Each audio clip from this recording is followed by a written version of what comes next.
ان کے خلاف شیعہ اور بریلوی علماء لامبند ہو رہے ہیں۔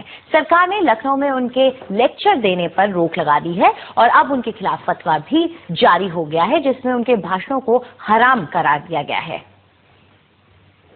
دنیا کے مسلمان بہت بڑی تعداد میں اماموں، فقیروں، درویشوں کی مزاروں پہ جاتے ہیں، اپنی عقیدت پیش کرتے ہیں اور وہاں منتیں مانگتے ہیں۔ ذاکر نائک کہتے ہیں کہ جو مر چکا اس سے کچھ مانگ نہیں سکتے، یہاں تک کہ پیغمبر محمد صاحب سے بھی نہیں۔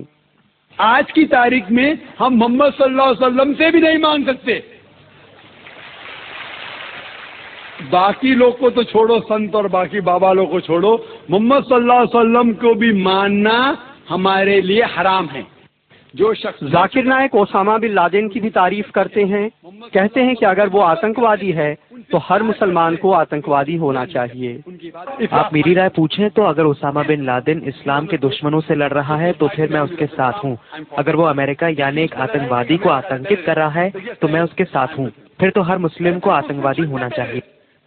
ذاکر نائک مہاراشٹر کے ہیں، دنیا بھر میں اسلام پہ لیکچر دیتے ہیں۔ وہ اسلامک ریسرچ فاؤنڈیشن نام کی سنستھا چلاتے ہیں جو پیس ٹی وی نام کا چینل چلاتی ہے۔ ذاکر نائک کے بھاشنوں سے تمام مسلمان ناراض ہیں۔ وہ مزاروں کو مٹی میں ملانے کی بات کرتے ہیں، محمد صاحب سے بھی منت مانگنے کے خلاف ہیں کیونکہ وہ مر چکے ہیں۔ وہ امام حسین کے قاتل شاسک یزید کی بڑائی کرتے ہیں۔ یو پی میں ان کے خلاف شیعہ اور بریلوی سنی علماء لامبند ہو رہے ہیں۔ سرکار نے لکھنؤ میں ان کے لیکچر دینے پہ روک لگا دی ہے اور ان کے خلاف فتویٰ بھی آ گیا ہے جس میں ان کے بھاشنوں کو حرام قرار دیا گیا ہے۔ اگر اس کا عقیدہ ایسا ہے کہ نبی مردہ ہو کے مٹی میں مل گئے تو وہ کافر ہو گیا، اور جو لوگ اس عقیدے پر چلیں گے وہ بھی کافر ہو جائیں گے۔ حالانکہ ذاکر نائک کے سمرتھک اسے غلط نہیں سمجھتے ہیں۔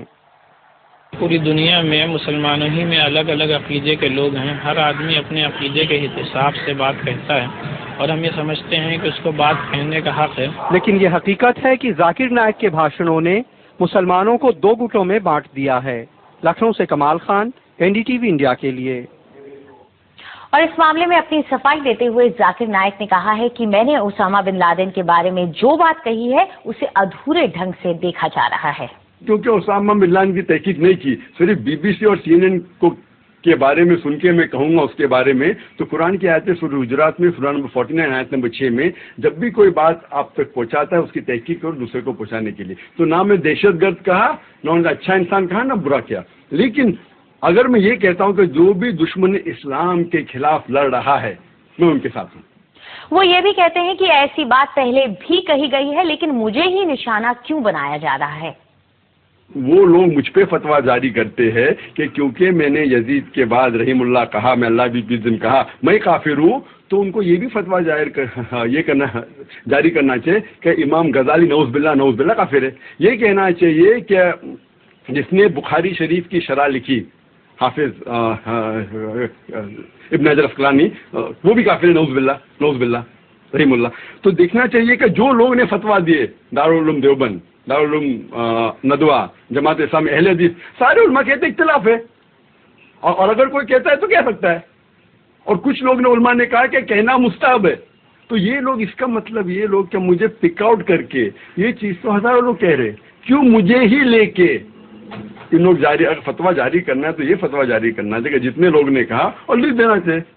اور اس مسئلے پر ہم نے اسلامی ودوان مولانا وحید الدین خان کی بھی رائے جاننے کی کوشش کی۔ پہلی بات یہ ہے کہ ڈاکٹر ذاکر نائک کوئی اسلامک اسکالر نہیں ہے، انہیں اسلامک ایشوز پر بولنا نہیں چاہیے۔ دوسری بات یہ جو ہے کہ پیغمبر سے ماننے والی بات، تو مسلمانوں میں دو علماء کے دو طبقے ہیں، ایک دیوبندی علماء کہلاتے ہیں، دوسرے بریلوی علماء کہلاتے ہیں۔ تو بریلوی علماء یہ مانتے ہیں کہ رسول اللہ سے ہم مانگ سکتے ہیں، لیکن جو دیوبندی علماء ہیں وہ اس کو جائز نہیں سمجھتے۔ تو دو الگ الگ رائے ہیں مسلم علماء کے درمیان۔ میں فتویٰ کے طریقے کو غلط سمجھتا ہوں۔ اگر کسی کو کسی کی رائے ٹھیک نہیں لگتی تو وہ اس کے لیے ریزن پیش کرے، ریزن قرآن اور حدیث سے ریفرنسز دے۔ فتویٰ لگانا یہ میں اس کو بہت غلط سمجھتا ہوں۔ کسی کو یہ ادھیکار نہیں ہے کہ کسی کے اوپر فتویٰ لگائے، یہ ادھیکار کسی کو ہے ہی نہیں۔ صرف یہ ادھیکار ہے کہ وہ اپنی بات کو قرآن اور حدیث کے ریفرنس کے ساتھ پیش کرے۔ جو اسلام کا نام لے